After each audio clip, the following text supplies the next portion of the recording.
Seras-tu encore dans les parages s'il n'est plus rien dans les poches, si jamais je rate le coche?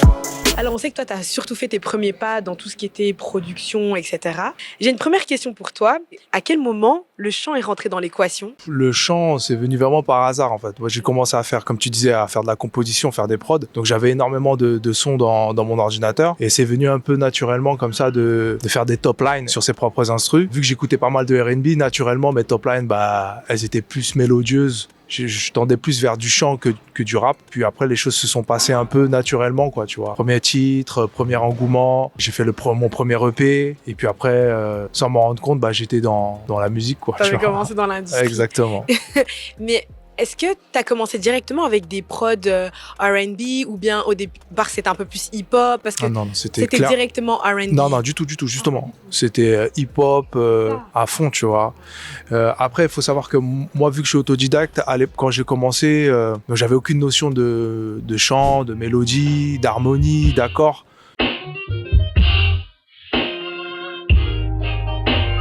Donc quand je faisais des prods, c'était très instinctif. Et c'est que un peu plus tard, quand je me suis mis à chanter sur mes propres trucs, où je trouvais qu'il y avait un décalage justement entre ma voix et mes prods. Et à partir de là, je me suis renseigné, j'ai essayé d'apprendre à faire du piano. Et les choses se font de fil en aiguille, tu sais, à force d'écouter des trucs et tout. T'essaies de reproduire. Surtout quand tu commences, t'essaies de reproduire. Le temps de te chercher, de trouver ton identité musicale, quoi. C'était qui tes inspirations? Les artistes qui t'ont vraiment inspiré et porté?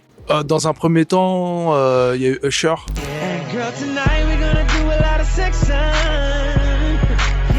Tous les chanteurs comme Boyz II Men. Craig David aussi. Craig David, ouais.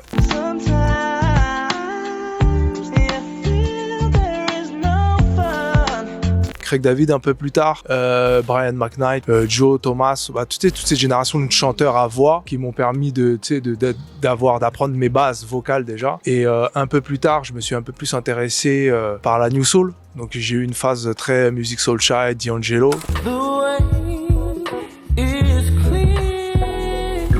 Et qui m'ont vachement inspiré dans ma deuxième partie. Bon, tout le monde dit que c'est ton premier album, Sans Dessus de Soul. Ouais, Sans Dessus de Soul, c'était un EP. C'était un EP de présentation, en fait, tu vois. Exactement. Et quand il a commencé à faire du bruit, que ça a commencé à parler de toi, est-ce que tu t'es fait approcher par des maisons de disques ou quoi? Oui. Quand j'ai sorti de Sans Dessus de Soul, le premier EP, le projet a fait parler de lui, donc j'ai été approché par quelques maisons de disques, sachant que moi, en parallèle, j'étais signé en édition, pas en artiste. Et il y a eu quelques pourparlers, mais ça ne s'est pas abouti. Après, la réflexion que moi j'avais à l'époque, c'est que signer en tant qu'artiste, c'était pas une fin en soi. Aujourd'hui, je sais pas comment la nouvelle génération pense, tu vois, mais à l'époque, il y avait ce truc de quand tu signes en major, c'est ça y est, t'as signé, tu vois. C'était la finalité.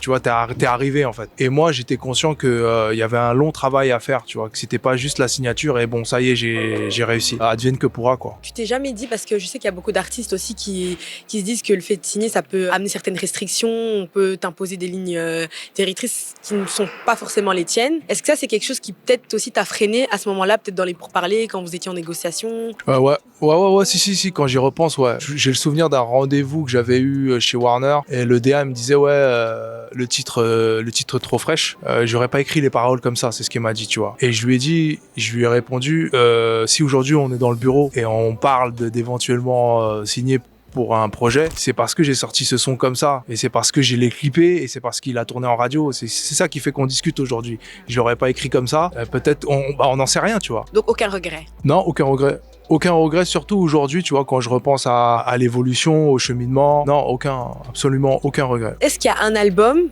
ou un titre qui pour toi a vraiment lancé les choses, propulsé ta carrière? Il y a le premier album, tu vois, Groove Therapy, qui a fait beaucoup de parler de lui à l'époque. Il y a des titres comme Tous les jours, tous les soirs, qui a fait parler de lui. Je t'en demanderai tous les jours, tous les jours.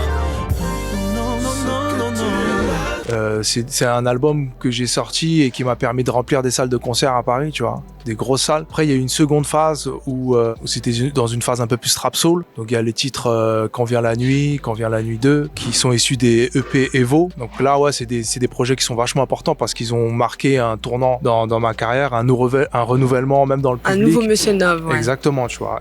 Envoie-moi des news de ton corps en or pendant que ma chérie dort encore. Là, depuis l'année dernière, nouvelle phase avec un nouvel album. Et avec l'équipe, voilà, on a retravaillé sur une nouvelle DA, un nouveau. Quand je dis nouvelle DA, c'est un bien grand mot parce qu'en fait, ça reste du neuf, mais tu vois, l'idée c'était de rendre le truc 2023, quoi. Même si on est 2024, mais bon, on avait commencé ce travail sur 2023 et je rebondis sur ta question, est-ce qu'il y a des regrets? En vrai, non, tu vois, parce que de 2023, on a repris le boulot et depuis, on a sorti le projet, pas mal de featuring. On a fait des dates, les dates parisiennes complètes, sold out, tu vois. Et là, on a un zénith dans un peu moins d'un mois et tu vois, il est déjà complet. Donc, ouais, vraiment aucun regret. C'est intéressant que tu me parles de Evo parce que justement, j'avais pensé à te poser des questions par rapport à ça parce que pour moi, c'est, je te le disais, un autre Nov qu'on a vu là. On entend de la trap soul, on entend de l'autotune. Donc, c'est une autre facette de toi qu'on découvre à ce moment-là. Et j'ai l'impression que justement, toi, tu es le genre d'artiste qui expérimente tout le temps de nouvelles choses. Est-ce que c'est pour attraper un nouveau public ou c'est juste parce que c'est ta manière d'aborder la musique et finalement de l'appréhender? Les deux en même temps. Les deux en même temps. À ce moment-là de ma carrière, je me rappelle, on était en 2015. Moi, j'écoutais beaucoup de trap soul. J'avais l'envie, tu vois, de le faire retranscrire dans ma musique. J'étais dans une phase où mes fans, j'étais persuadé qu'ils n'étaient pas prêts, tu vois, parce que c'est des fans qui me suivaient depuis Groove Therapy, tu vois. Et du coup, je me suis dit, je fais Evo parce que j'ai envie de le faire, parce que c'est ce qui m'anime à ce moment-là. Mais en même temps, comme tu disais, ça permet aussi de lancer une symbolique et de dire, voilà, c'est ce que je vais faire maintenant. Je vais aller chercher un nouveau public. Et le public que j'ai aujourd'hui, s'il me suit, il me suit. S'il me suit pas, tant pis, parce que c'est ce que je vais faire, tu vois. J'avais lu dans une interview justement, toujours par rapport à Evo, mais cette fois-ci c'était pour Evo 2. Tu avais parlé du complexe du lover. Qu'est-ce que tu entendais par le complexe du lover? Est-ce que tu as l'impression de toujours être dedans en fait? J'ai toujours chanté l'amour, tu vois, donc j'ai pas de complexe à proprement dit. Quand je parlais ça, c'était plus vis-à-vis du public qui à l'époque n'était pas... tu sais, quand je l'ai dit récemment en interview, à l'époque, quand le public écoutait du R&B, surtout les mecs, ils l'écoutaient toujours en cachette. Ou ils l'écoutaient parce qu'ils avaient besoin d'un prétexte. C'est toujours une histoire de ouais pour draguer. C'est jamais pour écouter parce que j'aime. Et il y avait les termes qui pouvaient circuler, ouais, c'est musique de lover, musique de fragile, etc. Aujourd'hui, c'est plus du tout le cas. On peut le voir avec, tu vois, les succès de Glitch, de Joey de Filet, Tyke, voilà, tu vois. Donc la mentalité, elle a changé et ça permet à nous chanteurs de R&B qui forcément chantons plus l'amour, de le faire sans complexe, quoi. Avant de lancer ton dernier album Love Therapy, t'as lancé la Novline. La Novline, à la base, c'était quoi l'idée derrière? Salut la Novline. Et déjà, merci de prendre le temps d'écouter mon message. Moi, mon histoire, c'est vraiment que, en fait, je vois un gars là depuis septembre et vraiment, c'est trop bien. Hein. On se voit tout le temps, on fait plein de trucs, on est partis à Naples ensemble. Tu fais ta voix douce quand je t'ai au téléphone. Tu vois, Love Therapy, si t'écoutes bien le projet, c'est une histoire.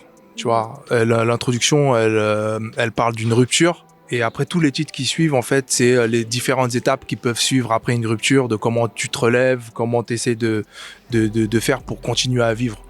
Du coup, on s'est dit, vu que c'est, entre guillemets, mon histoire, pourquoi pas rentrer, se connecter avec le public, parce que ça faisait un moment que j'avais pas sorti de projet, reconnecter avec le public à travers des histoires, mais pas la mienne, mais à travers les leurs, tu vois.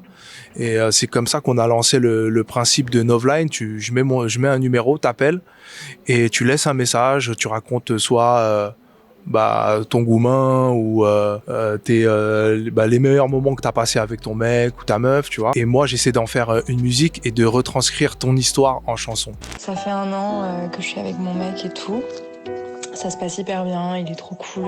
Je suis sûre que voilà, ça va être le bon et tout, mais honnêtement, ça fait 4 ans maintenant, dans 3 ans que je suis plus avec mon ex et je pense à lui tous les jours. Chose que je fais avec mes histoires d'habitude, tu vois. Mes histoires perso ou fiction, tu vois. Et c'est comme ça que j'ai renoué avec le public. Je voulais pas juste revenir en disant un nouvel album, une date. Et voilà, je trouvais pas ça intéressant. Je voulais raconter une histoire. Et c'est comme ça qu'est venue l'idée de la Novline, quoi. Mais c'est bien que tu prennes le temps aussi de... On essaye, hein, j'essaie de prendre le facile. temps de répondre, de checker les messages. Et après, t'en reçois beaucoup. Que parfois, quand je tombe dessus, je regarde, je lis. Si je peux répondre, je réponds, quoi. Moi, ce que je voulais aussi savoir, parce que sur Love Therapy, j'étais très surprise, mais agréablement surprise, d'entendre du zouk. Et notamment sur le titre avec Joey Doit de Filer. Ah ouais, bah ouais, c'est Joey.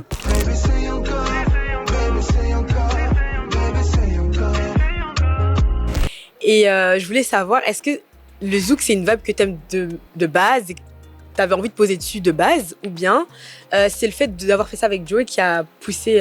Bah, c'est les deux. C'est les deux. Après, je te mentirais si je te dis, ouais, c'est de la musique que j'écoute de ouf et tout. Parfois, je tombe sur des titres que j'aime bien, que j'écoute, mais de base, c'est pas la musique que j'écoute, tu vois. Mais je pars du principe que tout genre a sa magie. Et Joey, quand je l'invite sur mon projet, principalement sur celui-là, j'étais dans un truc de, en fait, ramène-moi ta vibe, en fait, tu vois. Moi, j'aime bien Joey, j'écoute ce qu'il fait, donc ramène-moi ta vibe. On aura le temps de faire des projets où je vais te dire, viens dans mon truc, tu vois. Mais là, c'était truc, ramène ton énergie. Et on a testé pas mal de trucs au studio et finalement, on a fait un mix justement parce qu'on partait sur une base qui m'appartenait. Donc c'était un truc très R&B et lui après il a arrangé la prod, il a rajouté ses trucs et tout et c'est parti sur un délire comme ça. Il m'a dit est-ce que t'es chaud ou je dis moi si t'es là et que vas-y c'est bon tu vois. Et voilà quoi tu vois ça s'est fait très naturellement et le fait d'avoir joué sur le titre ça permet aussi de pas de crédibiliser mais ça me permet moi de m'amuser sur un terrain. Sur lequel d'habitude j'irais pas naturellement quoi. Ouais. Mais justement même il y a un deuxième titre qui est aussi assez zouk, c'est Aïe, qui est aussi assez zouk. Donc est-ce que tu l'as fait avant? T'as dit j'ai kiffé l'exercice donc. Ça c'est un titre que j'avais fait avant. Ouais ok. C'est un titre que j'avais fait avant. Voilà. Et finalement. À la base, il devait pas être dans le projet, tu vois. À la base, il devait pas être dans le projet parce que c'est vrai, t'as vu, il dénote un peu par rapport aux autres titres. Mais après, on se dit, le titre, il est bien, on va le mettre dans le projet. Pourquoi ne pas le mettre dans le projet juste parce qu'il dénote un peu? Donc, on l'a mis dans le projet. Mais c'est un titre qu'on avait fait avant le son de Joey. Ouais. Ah ça, c'est une bonne anecdote. J'ai plus beaucoup de temps, on me dit dans l'oreillette, mais j'avais quand même une dernière question.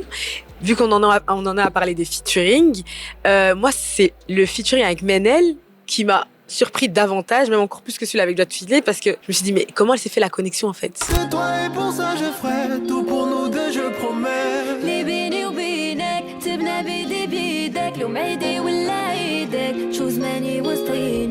La connexion, elle s'est faite via le management, tout simplement. Mais en vrai, moi, le truc, c'est que quand je dis ça, c'est que c'est un featuring de cœur, tu vois. C'est pas un featuring de management, ah ouais, tu devrais faire ça avec truc et tout. Moi, je connaissais Menel depuis une année avant de travailler sur l'album. C'était même encore récent, en fait. Mais je la connaissais pas personnellement. Je connaissais sa musique. Et quand c'était le moment de réfléchir au featuring, je me suis dit, pourquoi pas le faire avec elle, un featuring féminin, ce serait cool. Mais tu sais, je l'ai dit un peu comme ça parce que bon, il fallait 1 million d'abonnés sur Insta. C'est une resta, tu sais, de l'autre côté du globe et tout. Est-ce qu'elle va me calculer, quoi? Et via le management, via les connexions, elle a dit OK. Elle avait un séminaire sur Paris.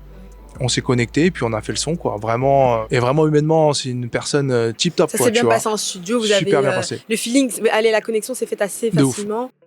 Très facilement, très rapidement. Et comment vous avez décidé du thème du son? C'est sur le moment. Sur le moment, en fait, ça vient d'elle. Ça vient d'elle, en fait, elle voulait faire une chanson d'amour, un truc très classe, une déclaration, un truc très beau, un truc où tu pourrais mettre au mariage, tu vois. Ok, d'accord. Et son mari, il était là et en fait, elle s'est dit, en fait, son mari, c'est son producteur aussi. Et elle s'est dit, je vais écrire un texte comme si j'allais chanter pour mon mari et toi, tu vas écrire un texte comme si tu allais chanter pour ta femme, tu vois. Et c'est parti comme ça. C'est une belle histoire.